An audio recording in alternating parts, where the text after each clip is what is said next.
Dito pa ako sa may payong. Ang chicken pa. Baon. Ng chicken. Ang botak ko halos lubog. Time check po, alas 5:15 ng hapon. Pero ang dilim. Yun, medyo nabaha na siya. Dito pa ako sa may payong. Yun, baha na. Baha na yung aming garden. Kaya po yung tinaasan, purpose kasi alam naming bumabaha talaga dito. Para hindi naman po abot. Sama ng panahon. Sobrang dilim na. Ayun, nagtataka ako sa manok ba. Umulan, umaraw, dyan po sila. Kung saan po sila natutulog. Yan po. Pag yun, di sila magsilong. Ba't kaya ganyan, ano? Mga manok. Ilaw ko pong to. Solar po yan. Bumbilya. Medyo mahina na po. Magpapagkain po muna ako ng aso namin.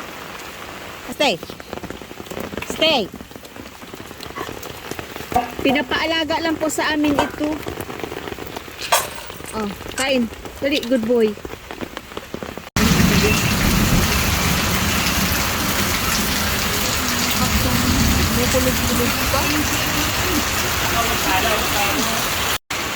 Time check po.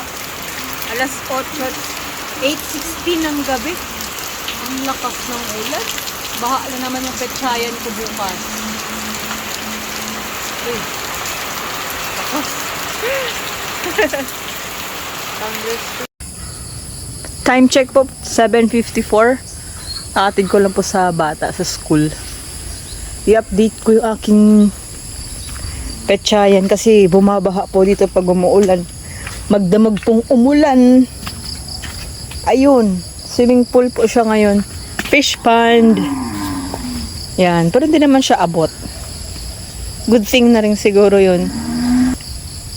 Para siyang pinaka-catch basin ng area dito. Itong area na to, hanggang dyan. Catch basin. Kasi itong part na yun. Yung update sa apple natin. Day 4. Day 4 after na i-replant. Ayun. 3 po ang tumuloy sa pagsibol. Puti hindi ako natumba. Akala ko nakapako. Yan o. Mahawak pa naman ako here. Para hirap man po kasi na doon siya sa ano, sa hig. Pag nagbunga po, yung mga manok ang nagtuunang nagka-harvest. Yan. Yun, nandun na rin sa babaeng isa. Ayusin po natin. Aya, iya. Angat lang siya. Iangat ko lang siya.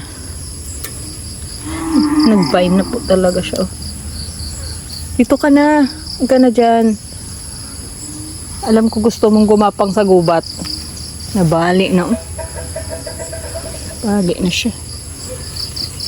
Sana umukay yung panahon today. Medyo makulimlim pa din. Makulimlim. Maglalabas sana ako. Ewan ko kung pahihintulutan ako ng panahon. Ito pa. May balik na lang siya dapat nasa taas. So dito magbabine. Di pa siya maligat. Malalaman na po maligat, parang nag-aabo yung kulay niya. Dito ko po kayo dyan pag i-harvest na. Yan. Antabayanan po natin saging. Ipapakita ko po paano ikat yung puso. Kinakat po ito pag yung parang heart niya na mismo sa ilalim. Pag yan po na nagbuka tapos wala nang laman, diretso na lang, doon na puputulin. Yung malalim. Nana. Bye na. Nana. Bye na. Ba. High five. Din nyo po yung kanal dito sa bukid. Oh. Galing. Wala po kasing right of way yung sapa doon banda, oh. Sa dulo. Yan po yung aming sapa. Kanal po din eh. upuan.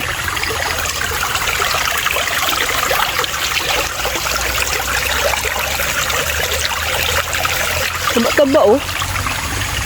Tibig, ang daming bunga. Tignan nyo po ang daan, ano, ang taba-taba. Yan oh. Ang daming bunga hanggang taas. Ito po at ang tinatawag na tibig. Na rin po ako ng chicken. Dito ko na sila nabutan. Dito sila nag-ipon-ipon. Time check, alas 8:52. Lumabas na po si Haring Araw. Pero hindi fix. Mamaya po, tatanggalin ko po yung mga ganyan po. O, mga lumalaki na yan. Malaking dahon, ipil. Kasi sa bubong po ba, pupunta yung mga dahon, nagbabara sa drain. 9:25, magatid ako ng recess ng mga bata. Man excuse. Pansit kanton. Tinidor. Bigay mo. Ay, Okay. Yan, putik. Sabi ulan kagabi eh. Hatid po kami ng recess ng bata. Ito hindi po pumasok.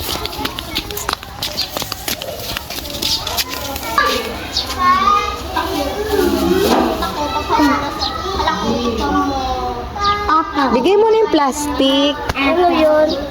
Pansit canton yung recess mo. Tapos na kayo recess? Probinsya, hugas ka muna dito. Ayan.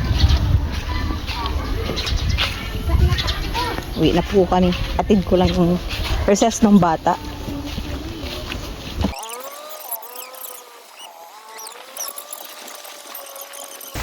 Kanina wala pa po itong cart na to. Tapos naabot na po yung gilid ng mga petchay. Oh. Yung payong nasira. Tuloy pa. Maulan-ulan po. Tara, samahan niyo po akong magpuputol po ako ng puno dito na malapit sa aming bintana. Ito po.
Chicken pa.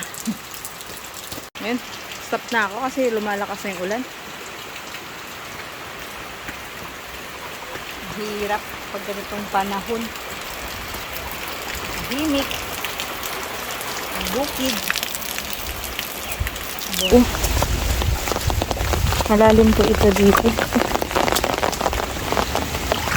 Daming kalat. Tanim ko. Malalim po yan dito. Ang botak ko halos lubog. Ito po kubo sa likod ng bahay namin. Ito. Ano po, lagayan ng mga 45 days. Pag may budget na po, bibili uli ako. Aalagaan. Yan. Pag sisiw pa lang, may lagayan po doon yung dating bahay ng rabbit. Yun. Sayang din po ah. Medyo may butas na po pala dun oh. Yun lang yung butas. Dapat malagyan ng panibagong anahaw. Natubo na yung poste oh.